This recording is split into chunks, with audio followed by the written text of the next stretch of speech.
what we are going through and what we must went through. Bakit natin kailangan dumaan and bakit may gantong black box at may gantong procedure ang Rayway. First procedure or first part ng black box na papasukan natin para maging French fries tayong lahat is the NDO. NDO or tinatawag na New Distributor Orientation.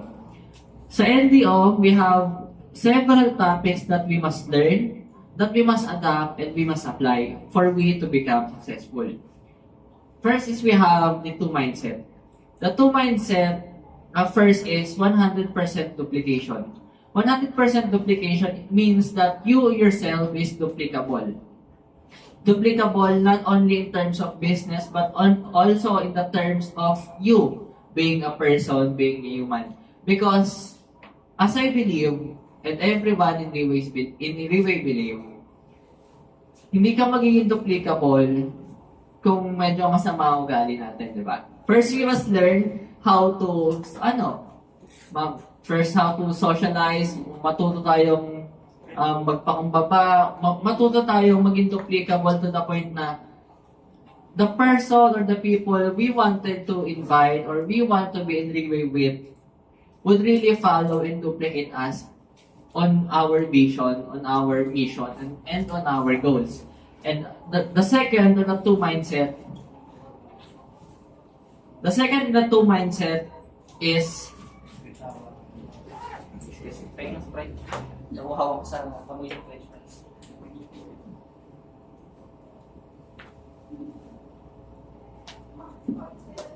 okay. Second in the two mindset, yung una is 100% duplicable or 100% duplication. And second is long-term thinking. Bakit kailangan meron tayong long-term thinking? Long-term thinking,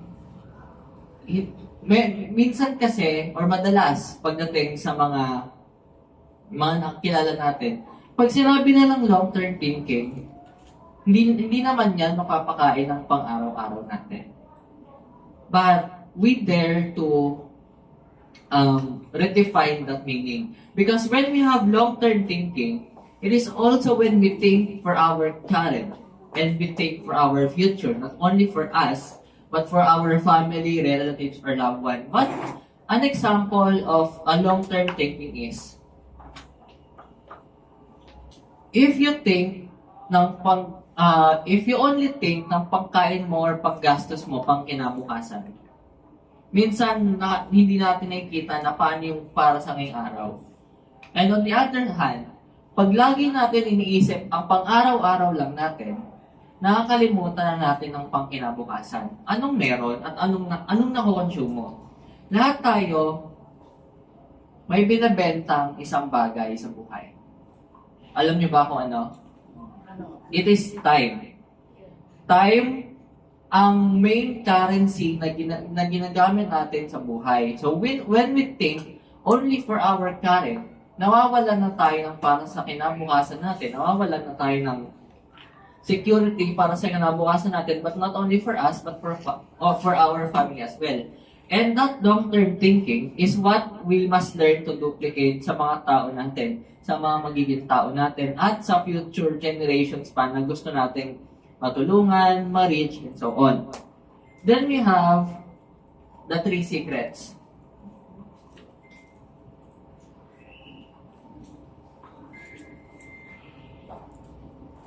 Ayan, 2 mindset that also comes with you starting to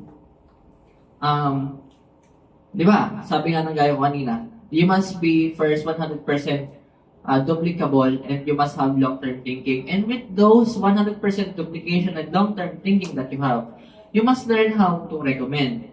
And when you recommend and when you invite, you will start to teach them. And when they join you, and when they are already in your team, they will start to follow you. You will start to teach them. You will start to humble them and shape them on how they wanted to have their success to be. And they will become independent to the point na those long-term thinking that you have and 100% duplication that you have will convert or will be converted into a leverage. Pag sinabi natin leverage, it's not just for today, but it's a leverage that would make us more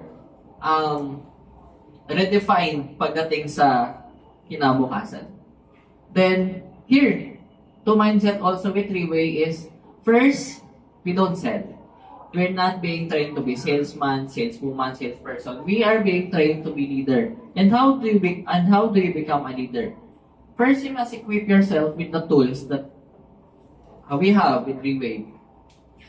We have our simple tools such as videos in YouTube, our website, and even the simple tools that hindi mo mabibili. The tools na nasa sa ating lahat, which is ang utak natin, ang puso natin. We must learn how to understand, we must learn how to adapt, and we must learn how to feel what is needed to be felt and what is needed to be shared, which is hope. Then, meetings. Meetings is important in the way because this meetings is not just a simple meeting. Meeting is what shapes us. Meeting is what bond us. Meeting is what make us a complete package. For example, this event that we're having right now, this is a sample of meeting. And sa meeting na to, I'm glad na nagkatipon-tipon tayo, that we get to know each other, and we get to share this kind of opportunity for everyone. So this is an example. Ayan. A type of meeting, this is probably a top leaders meeting. Then we also have this kind of leaders, we have this different kind of things that we must learn in Three-Way. How to be true winner, ABC rule, analyze Three-Way company, how to build a team, cultivate learning good attitude, become a true winner. Andito ngayon sa lahat, nakasulat sa notebook ko. Kasi how it was made because I attended every meeting. I learned everything that I can learn. I adapted everything and I tried to absorb everything that I can learn. To lead, to share, and to be equipped with what I needed to share with. So, yun. Next tayo sa two mindset is 3 secrets. Then, on the 3 secrets, meron tayong mga sikreto. Secret lang muna, syempre. Tsaka nyo na alamin pag decidido na kayo. Then, we have this 4 criteria, 5 principles, 6 steps, 7 things. How to achieve Pegasus in 2 years. This is what should everyone na matutunan, marinig, and should be listened to. If you want more details pagdating sa ganyang bagay, we can do that next time, still here in this space that we have, and hoping na mas marami na rin. Since this is how to achieve Pegasus in 2 years. This is something that really gives impact to everyone. Then, how to build depth and building dreams. Siyempre, lahat ng yan, hindi lang yan basta-basta na, okay, attend lang, okay, makikinig lang. Those are the things that must be absorbed, that must be written, and must be taken down for the heart. And along those, we must learn how to have our mindset that keeps us going every day, that keeps us positive every day. Then we have the attitude, a pleasing attitude na kahit yung kaaway natin dyan sa labas ng bahay natin is magiging kaibigan na natin. Those attitude that leads us to a bigger network, to a deeper relationship to anyone in our lives. Then we have these principles na sinusunod natin sa buhay, and these principles that we must learn how to do. Then, and having the direction. This is important part of our Three-Way career, as this direction is what gives us the sight that we are going to. This is like a goal. And this goal is the thing that you wanted to have and achieve in a certain period of time. Kasi I've heard in Three-Way learnings before, may difference ang goal sa dream. Dream can just become a dream if it doesn't have a time. It will only become a goal if it will have a time setting. If it will have a time frame, let's say for sabihin natin by next week, dapat by next week, 7 days from now, doble na tayo dito, triple na tayo dito. That's a goal. And we can just say na next time, sana mas marami na tayo dito. And that's just a dream. Then, next is the habit. So, habit, this is the thing na mahirap. Kasi, bakit mahirap ang habit? We all have habits in ourselves. And we all have these habits na pwede natin sabihin that is good or that is bad habit. Siyempre, those bad habits of ours, it is the things that we must slowly change if we really wanted to have a better future.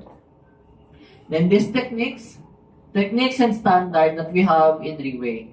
Reway as a standard is on high quality and exquisite operation. Kaya ang Reway, hindi natin yan makukumpara into any other company. Again, why? Because Reway has high standard and high quality operations. Then we have the choices. Again, everything on this, if it's your choice or if it's not your choice, wala rin mangyari. There's a saying na lagi kong naririnig sa office. Pasensya na kung hindi ko pa kaya mag-Chinese accent, pero sasabihin ko na lang. May kasabihan ng mga Chinese na may 4 na klase ng tao. Una, may taong tulog. Natutulog siya sa oras na dumadaan yung opportunity dyan sa harapan niya. Pangalawa, klase ng tao is may klase ng tao na gising, nakita yung opportunity, pero hindi pinansin. Opportunity, wala na. Lumipad na. Then, the third type of person is the one that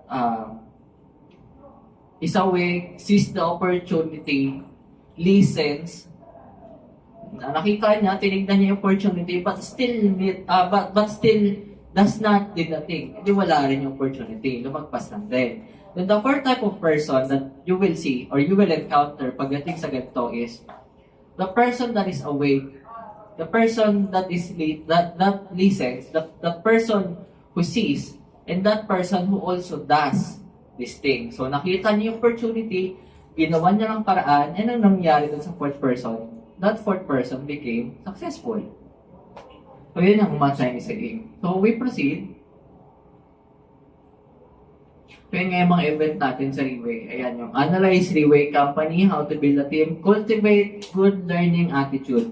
This is one of the key points na kailangan natin dito sa Reway. Kailangan natin matutunan kung paano magkaroon ng good and learning attitude. Then, that's where we start. Okay. Welcome, papasok po.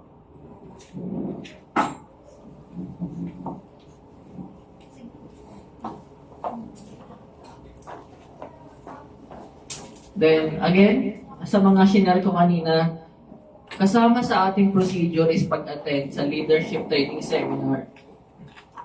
Kasama sa mga procedure natin is pag-attend sa ganitong klaseng leadership training seminar. Kasi ang ganitong klaseng leadership training seminar is a type of seminar that shapes us who we are, that makes us who we are, and that what makes us a better version of ourselves. Then, here in Reway, kung bakit hindi lang tayo basta-basta or hindi tayo comparable into other companies, is we have this type of leaders recognition night, in which I am also inviting everyone for this June 29. We will have our Leaders Recognition Night in World Trade Center for everyone to see, for everyone to witness how big and how grand Reway is and how Reway is not comparable to any others. So sa Leaders Recognition Night, makikita natin ang iba't ibang klase ng tao from all walks of life doing Reway. Mayroong mga taong started negative, may mga taong nag-start ng may utang, may mga taong start ng may kaya, and even may mga tao sa Reway na who already have money and who doesn't even need to work anymore, but they are still doing Reway for what reason? They're still doing Reway for the reason that they wanted this to share and reach many people pa bukod doon, it is also to, you know, make a better future for their children, for their kids, as we know it. If na-share na rin sa inyo, I will just reiterate na ang business natin dito sa Riway is napapass down at pwedeng manahin ng mga anak-anak natin, ng mga apo-apo natin. So that's why in Riway may kita natin. Kung mapapansin natin, if nakakarating na rin kayo sa office, if nakarating na rin kayo sa mga seminars natin na mas malalaki, mas maraming tao, mapapansin nyo na bakit mas maraming senior citizen? Bakit mas maraming matatanda? Kasi, those senior citizens, those matatanda, or those we call the teenagers, senior with teenagers ability, teenagers energy, is still pushing to have a better future. Sila yung mga tao na may pangarap pa. Hindi lang para sa sarili nila, kundi para sa mga anak nila at apo nila, and they're still trying to fight for their lives. Kasi, as we know it, sabi nga nila, life is too short. Oo, life can be short if we didn't have and get the chance to enjoy it. Life can be too short if we didn't live out the life that we wanted to have. So, that's for the Leaders Recognition Night. Then we have this Team Supreme Nights. This Team Supreme Nights is a type of event na ina-attenda ng mga supreme leaders na natin here in Riway, in which they have already reached and helped thousands or millions of people around the globe already. So, ayan. Team Supreme Night, Pegasus Night, and also we have this Top Leaders Meeting. Why Top Leaders Meeting is part of procedure?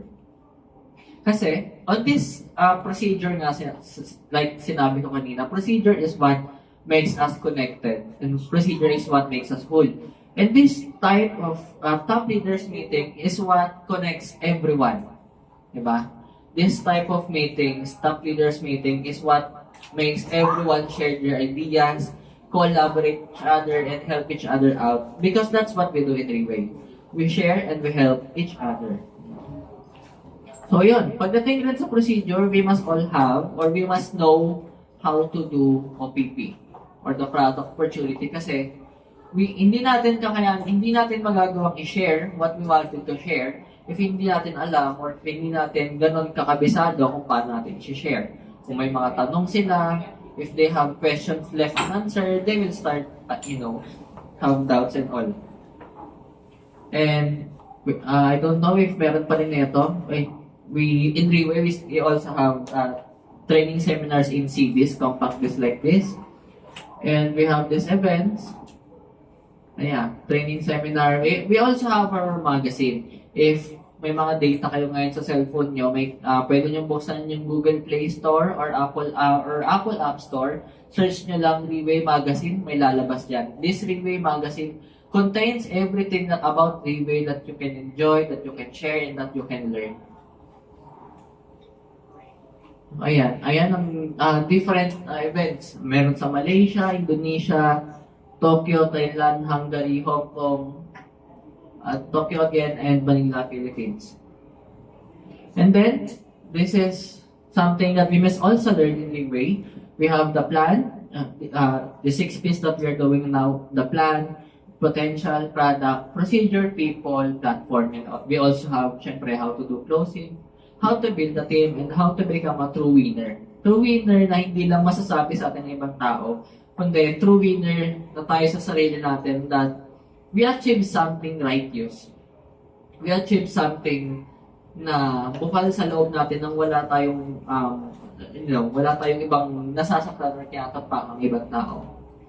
And this is our CEO, Dr. Lim Boon Hong, a Singaporean man who started 21, he started when he was 21 years old. So, yeah. This is the end for the procedure, and before I pass down the mic, I would just like to share na